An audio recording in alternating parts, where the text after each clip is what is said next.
तहरीक इंसाफ के जो रहनुमा और कारकुन आइन और कानून के दायरे में रहकर अपनी जदोजहद जारी रखने पर जोर देते हैं और जो वोट की ताकत के जरिए अपने आप को मनवाना चाहते हैं, उन्हें एक बड़ी कामयाबी उस वक्त नसीब हुई जब उनके मुक़ीद सरबराह ने अपनी जगह बैरिस्टर गौहर अली खान को पार्टी का चेयरमैन नामजद कर दिया और इजाज़त दे दी कि उनकी पार्टी उन्हें बाकायदा मुंतखब कर ले।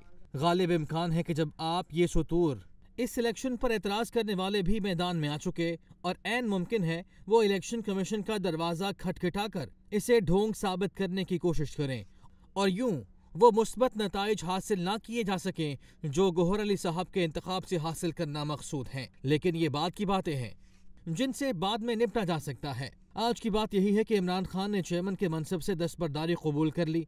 इलेक्शन कमीशन ने तहरीक इंसाफ के इंतखाबात के हवाले से ये फैसला सुनाया था कि उसे असर-ए-नो इनका एहतमाम करना है और उसकी तफसील कमीशन की खिदमत में तहरीरी तौर पर इरसाल करनी है। बसूरत दीगर तहरीक इंसाफ के साथ एक रजिस्टर्ड पार्टी का सा सलूक नहीं होगा और उसे इंतखाबात में हिस्सा लेने के लिए बल्ले का निशान हासिल नहीं रहेगा। तहरीक के अंदर ऐसे पुरजोश हजरात मौजूद थे जिनका कहना था कि इस फैसले को अदालत आलिया में चैलेंज किया जाए और किसी भी कीमत पर इमरान खान चेयरमैनशिप से दस्तबरदार ना हो। लेकिन इसके मुकाबले में एक राय ये थी कि फैसला अदालत में तो चैलेंज किया जाए लेकिन इंट्रा पार्टी इंतखाबात 20 दिन के अंदर भी करा लिए जाएं। और इमरान खान क्योंकि तोशाखाना केस में नाअहल करार पा चुके हैं, इसलिए चेयरमैन के तौर पर उनका नाम भी पेश न किया जाए। वक्त चूंकि कम है, इसलिए अदालतों पर इन्हिसार करने के बजाय ऐसी हिकमत अमली भी अपनाई जाए जो हरीफों की चालें नाकाम बना दे। इमरान खान ने अपना विजन इसी राय के हक में डाल दिया और अपनी जगह बैरिस्टर गौहर अली खान को देने का हुक्म जारी कर दिया। इमरान खान के बाद तहरीक इंसाफ के सबसे सीनियर रहनुमा शाह महमूद कुरैशी हैं। वो सीनियर वाइस चेयरमैन हैं। जब तहरीक इंसाफ में शामिल हुए तो इसी शर्त पर कि उनके और खान साहब के दरमियान कोई तीसरा नहीं होगा। जावेद हाशमी तहरीक इंसाफ में शामिल हुए तो उन्हें सदर बना दिया गया। वाइस चेयरमैन और सदर के हामियों में रस्साकशी जारी रहती थी।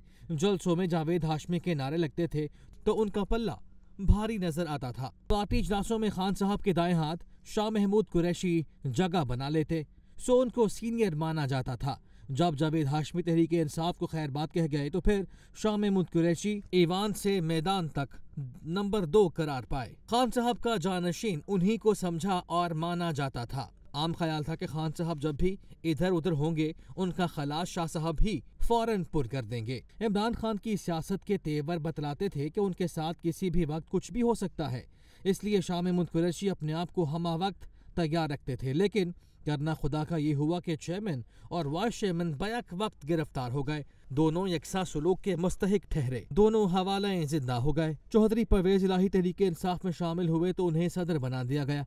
जावेद हाशमी की रुखसती के बाद से ये मनसब खाली था, इसे पुर करने की जरूरत किसी को महसूस न हुई। चौधरी परवेज इलाही हाथ लगे तो उन्हें इस खाली जगह पर बिठा दिया गया। यूं जानशीनों की फहरिस्त में उनका नाम भी नुमाया हो गया। लेकिन हालात ने ऐसा पलटा खाया कि चौधरी परवेज इलाही को भी अपने चेयरमैन की हमसायगी नसीब हो गई, वो भी उनके साथ वाली कोठरी में जा बिराजे। सो तहरीक इंसाफ चौधरी परवेज इलाही की चौधराहट से भी महरूम हो गई। फैसले की घड़ी आई तो खान साहब ने इधर उधर देखकर हाथ गौहर अली खान के सर पर रख दिया। बैरिस्टर साहब का पुराना ताल्लुक पीपल्स पार्टी से है। 2008 में उसकी टिकट पर असेंबली के इंतखाब में हिस्सा लेकर हार भी चुके हैं। बैरिस्टर एतजाज अहसन के चैम्बर में भी हिस्सादार रहे, लेकिन गुज़श्ता कुछ अरसे से तहरीक इंसाफ के हो चुके। इमरान खान को उनकी कानूनी खिदमात रास आ गईं और उन्हें उनकी रफाकत, सो अपना कायम मकाम उनको बना दिया। बैरिस्टर अली जफर ने जब खान साहब से मुलाकात के बाद इस फैसले का ऐलान किया तो साथ ही ये भी कहा कि ये बंदोबस्त आर्जी है, असली चेयरमैन तो इमरान खान हैं और वहीं रहेंगे। जब कानूनी रुकावटें दूर हो जाएंगी तो वो फिर ये मनसब संभाल लेंगे। इसीलिए किसी कदावर शख्सियत को चेयरमैन नहीं बनाया गया, गोया खाना पूरी कर ली गई है। हरीफानी सियासत ने भपती कसी के एक और उस्मान बुज़दार तलाश कर लिया गया। कहने वाले जो भी कहें और समझने वाले जो भी समझें, साफ और सीधी बात यही है कि आईन और कानून के दायरे में रहकर आगे बढ़ने का फैसला किया गया है और ये किसी भी सियासी जमात के लिए एक अच्छी खबर है। सियासी जमातें छापामार गिरोहों की तरह काम नहीं कर सकती, ना ही गौरीला जंगें लड़ सकती हैं। उन्हें अपनी जदोजहद कानून के दायरे में रहकर करना होती है, पुरअमन ज़राए से आगे बढ़ना होता है। बर-ए-सग़ीर पाक हिंद की रिवायत भी यही है कि यहाँ तो जंग आज़ादी भी सियासी रहनुमाओं और जमातों ने पुरअमन रह कर लड़ी है और कानून के दायरे में जद्दोजहद जारी रखी है। पाकिस्तान एक दस्तूरी रियासत है। इसका बाकायदा तहरीरी दस्तूर मौजूद है जिसमें हुकूमतें बनाने और बिगाड़ने का तरीका भी लिखा हुआ है।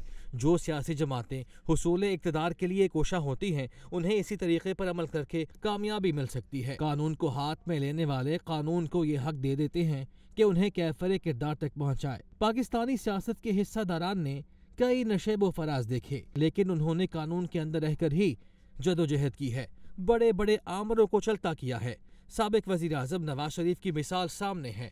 2018 के इंतखाबात में उन्हें जिस तरह शिकस्त से दो चार किया गया, उस पर बच्चा बच्चा गवाही दे रहा है। उन्हें बार बार कैदोबंद की सोबतों से गुजरना पड़ा, इक़्तिदार से भी हाथ धोना पड़े, लेकिन सियासी जदोजहद के जरिए वो डूब कर उभरे। पीपल्स पार्टी की तारीख उठाकर देखें, उसने भी कामयाबी सियासी जदोजहद के जरिए ही हासिल की। तहरीक इंसाफ के मुंह जोर अनासर अगर बेलगाम ना होते, दिफाई इदारों से टक्कर ना लेते, दस्तूर के दायरे में रहते हुए अपनी सियासत जारी रखते, तो आज हमारा सियासी मंजर बिल्कुल मुख्तलिफ होता। इस रास्ते पर चलकर ही सियासी जमातें फल फूल सकती हैं। तहरीक इंसाफ अपने साथ उसी वक्त इंसाफ कर सकेगी जब वो क्रिकेट के मैदान में सिर्फ क्रिकेट खेलेगी। खान साहब अल्हम्दुलिल्लाह सेहतमंद और तवाना हैं। वो अपने मुकदमात भुगत कर वापस आ सकते हैं और तहरीक इंसाफ की बागदौड़ फिर संभाल सकते हैं। लेकिन इस वक्त जो उन्होंने कदम उठाया है वो उनके लिए भी बेहतर है और उनकी तहरीक के लिए भी। तहरीक इंसाफ अपना वजूद बरकरार रख ले तो यही कारनामा होगा।